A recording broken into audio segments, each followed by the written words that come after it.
Hello student, कैसे हो आप सभी लोग। बहुत ही ज़्यादा इंतजार करने के बाद आज ये video sources of energy chapter 14 biology class 10th की बनने जा रही है। जी हाँ, आज मोस्ट इंपॉर्टेंट क्वेश्चंस इस चैप्टर के रखे हुए हैं और ये क्वेश्चंस कई बार बोर्ड में पूछे भी गए हैं और आने वाले बोर्ड के एग्जाम में ये क्वेश्चन पूछे भी जाएंगे।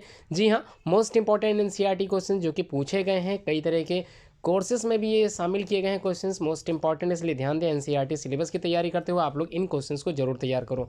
जी हाँ, चलिए स्टार्ट करते हैं कैसे क्वेश्चंस दिए गए हैं आज के इस पेपर में। तो पेपर आप लोगों को पता है चैप्टर 14 से रिलेटेड है। पहला question, write the correct option of the following multiple choice question. जी हाँ, 4 क्वेश्चन का समाहार है। 4 क्वेश्चन यहाँ पे दिए गए हैं, तो 4 क्वेश्चन मल्टीपल चॉइस के रूप में आप लोगों को बताने हैं। आंसर लिखना अपनी कॉपी में। पहले क्वेश्चन पेपर पूरा समझ लेते हैं। जो टाइम आप लोगों को पढ़ने के लिए दिया जाता है वो काम मैं कर रहा हूँ। जी हाँ, पढ़ने का काम सब कुछ मैं कर रहा हूँ, समझाने का काम भी मैं कर रहा हूँ, जिसमें आप लोग बोर्ड के एग्जाम को देखते हुए सारे क्वेश्चन आसान तरीके से समझ सको। जी हाँ, उसी को समझाने का काम आज मैं कर रहा हूँ, इसीलिए आप लोग एक्टिव जरूर हो, एंड तक वीडियो जरूर देखो, समझते चलो। पहला question, hydro power plant generate electricity from. जी हाँ, हाइड्रो पावर प्लांट जो जनरेट करता है, बनाता है, बिजली की तैयार करता है, बिजली को तैयार करता है, तो ये इलेक्ट्रिसिटी फ्रॉम किस चीज़ से इसका निर्माण, जो किस चीज़ से हाइड्रो पावर प्लांट इस्तेमाल करता है।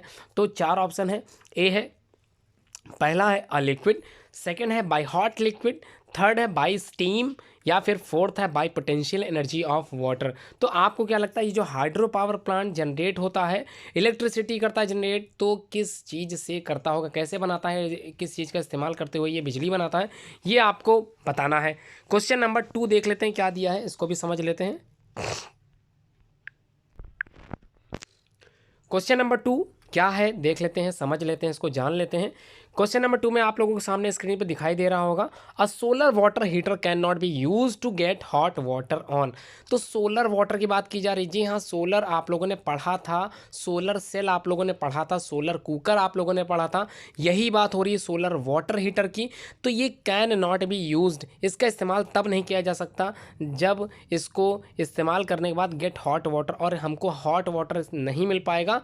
कब नहीं मिल पाएगा, गर्म पानी कब नहीं हो पाएगा इस सोलर वाटर हीटर से, तो कब नहीं हो पाएगा। 4 ऑप्शन स्क्रीन पे दिख रहे हैं। पहला ऑप्शन अ सनी डे है, सेकंड है अ क्लाउडी डे, थर्ड है a hot day, and the last one is windy day है। जी हाँ, विंडी डे जिसको हम लोग बोलते हैं, जैसे तूफान वाला जो दिन होता है, हवा चल रही होती है इस दिन, या फिर ए वाला ऑप्शन या फर्स्ट वाला इज सनी डे, मतलब जिस दिन सूरज निकला हो, सूर्य का प्रकाश तेज हो उस दिन, या फिर बादल घिरे हो, सेकंड ऑप्शन तब लगाओगे आप लोग। क्या लगता है इन चारों में कौन से ऑप्शन सही होगा इस क्वेश्चन के लिए। चलिए जो भी सही लगे वो आंसर लिखते चलें। क्वेश्चन नंबर सी देख लेते हैं फर्स्ट के, which of the following is not an example of biomass energy source. जी हाँ, इन चारों में से कौन सा एक एग्जाम्पल नहीं है बायोमास एनर्जी सोर्स का। तो बायोमास के बारे में आप लोगों ने पढ़ा होगा, जानकारी आपने प्राप्त की होगी, तो आपको बताना इनमें से कौन सा ऑप्शन बायोमास एनर्जी का नहीं है। पहला है वुड, दूसरा है गोबर गैस, तीसरा nuclear energy, and last one is coal. तो चारों में से कौन सा बायोगैस या फिर बायोमास एनर्जी का सोर्स नहीं है। क्या लगता है आपको सी में आंसर क्या सही होगा। आंसर आप लोगों को पता चल गया। चलिए अब हम लोग बात करते हैं फर्स्ट के डी क्वेश्चन की। जी हाँ, क्वेश्चन नंबर फर्स्ट का डी। क्वेश्चन नंबर डी में आप लोगों से पूछा गया, which of the following is a renewable energy source. जी हाँ, इनमें से कौन सा which of the following is a renewable energy source. तो रिन्यूएबल एनर्जी सोर्स कौन सा हो सकता है इन चारों ऑप्शन में से। पहला है कोल, दूसरा पेट्रोलियम, तीसरा natural gas, and the last one is wind energy. जी हाँ, क्या बताना है आपको, समझ में आ गया। Which of the following is a renewable energy source कौन सा हो सकता है। रिन्यूएबल की बात की जा रही है, इसलिए रिन्यूएबल सोर्स ऑफ एनर्जी आप लोगों को बताना है। तो कोल हो सकता है, पेट्रोलियम हो सकता है, नेचुरल गैस हो सकता है, या फिर विंड एनर्जी हो सकता है। चारों में से कोई एक ऑप्शन ही सही होगा जो एक रिन्यूएबल एनर्जी सोर्स हो सकता है। तो चारों में कौन सा सही ये आपको बताना है।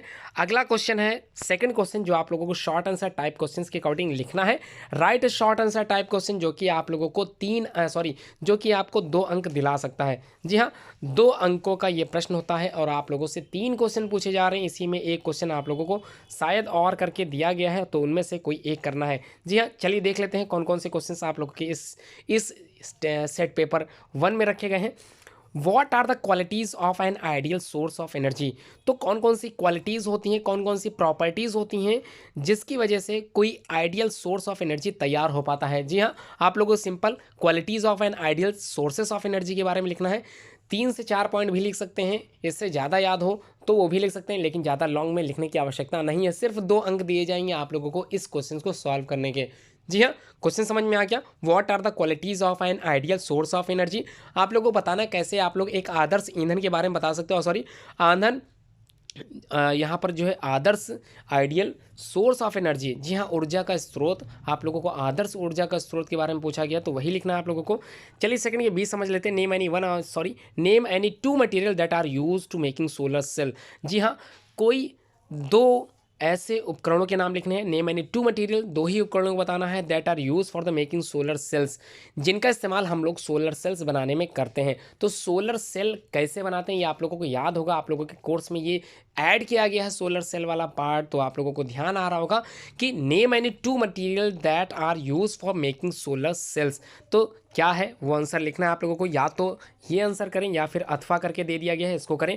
What are the advantages and disadvantages of using a solar cooker. जी हाँ, सोलर कुकर यूज़ करने के आप लोगों को कुछ ना कुछ एडवांटेजेस बताने हैं और सोलर कुकर इस्तेमाल करने कुछ ना कुछ डिसएडवांटेजेस बताने हैं। तो 2 एडवांटेजेस 2 डिसएडवांटेजेस काफ़ी हैं, इसलिए बता जरूर दें।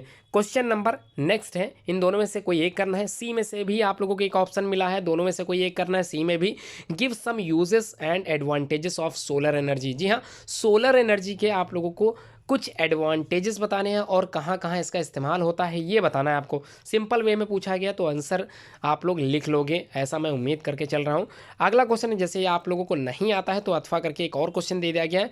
What is biogas. तो बायोगैस होती क्या है। Why is biogas considered an ideal fuel for the domestic use.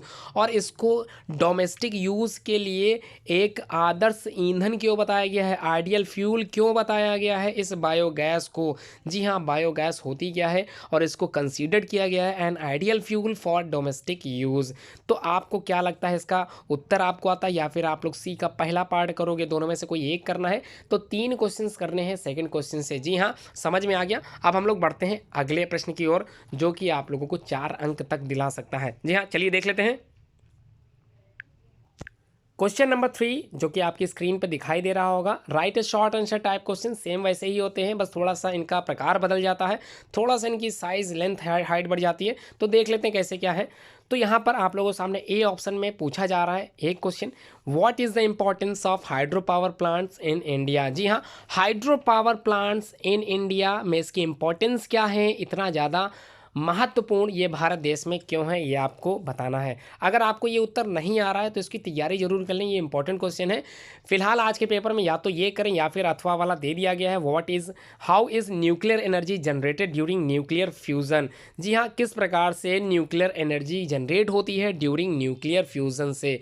तो कैसे तैयार होती है न्यूक्लियर एनर्जी, किसका उपयोग करते हुए, न्यूक्लियर फ्यूज़न का उपयोग करते हुए। ये आपको अगर आता है तो ये लिखें, नहीं तो अथवा करके जो दिया है ऊपर वो लिखें। जी हाँ, समझ में आ गया। एक क्वेश्चन ये करना है और उसके बाद दूसरा क्वेश्चन आप लोगों को इन दोनों में से कोई एक करना है। बी क्वेश्चन में या तो ऊपर वाला करें, compare and contrast biomass and hydro electricity as source of energy. तो इन दोनों का कंपेयर करते हुए आप लोगों को इनके कॉन्ट्रास्टिंग बताने हैं, कौन कौन से फीचर्स इनके हैं, ये आप लोगों को एज अ कंपेरिजन बताना है सोर्स ऑफ एनर्जी को देखते हुए। तो बायोमास और हाइड्रो इलेक्ट्रिसिटी समझ में आ गया। अथवा करके दूसरा दे दिया गया है, compare and contrast fossil fuels and the sun as direct source of energy.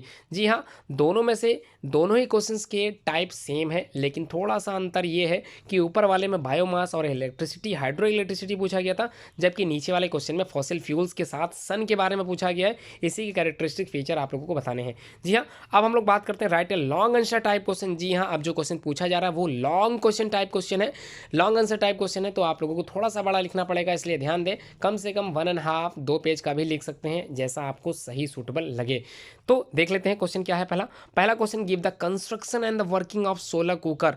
Construction बताना है, किस प्रकार से प्रिपेयर करोगे, किस प्रकार से तैयार करोगे construction and working of solar cooker, और सोलर कुकर पर किस प्रकार से कार्य करता है इसका डायग्राम भी बनाना है। ध्यान रखना, डायग्राम नहीं होगा तो कुछ मार्क्स काटे जा सकते हैं, इसलिए बायोलॉजी में डायग्राम सबसे ज़्यादा जरूरी है। जितने क्वेश्चन में डायग्राम हो, डायग्राम जरूर बनाएं। अगर आपको लगता है give the construction and the working of solar cooker आपको नहीं आता है तो आप लोग अथवा वाला क्वेश्चन कर सकते हैं। तो what are the environmental consequences of using fossil fuels, तो फॉसिल फ्यूल के क्या क्या कंसिक्वेंसेस हैं वो आप लोग लिखें और सजेस्ट करें द स्टेप्स टू मिनिमाइज, किस प्रकार से मिनिमाइज कर सकते हैं द पॉल्यूशन, जी हाँ पॉल्यूशन किस प्रकार से मिनिमाइज कर सकते हैं cause by the various sources of energy including non conventional source of energy, जी हाँ non conventional source of energy का इस्तेमाल करते हुए हम किस प्रकार से पॉल्यूशन को कम से कम कर सकते हैं, और what are the environmental consequences क्या हैं इसी यूजिंग ऑफ फॉसिल फ्यूल के, जिनका उपयोग हम लोग करते हैं डेली लाइफ में।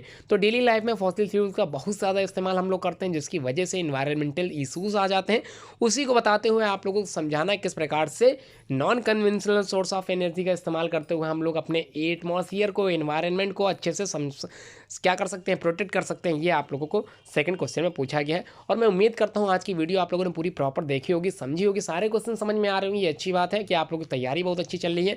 नवंबर स्टार्ट हो चुका है इसलिए समय बहुत कम है, इसलिए हर एक वीडियो जो भी आया करें इंपॉर्टेंट क्वेश्चन से रिलेटेड उसको देखा जरूर करें, सॉल्व जरूर किया करें जिसमें आप लोगों की तैयारी और अच्छे से हो सके। धन्यवाद पूरी वीडियो देखने के लिए।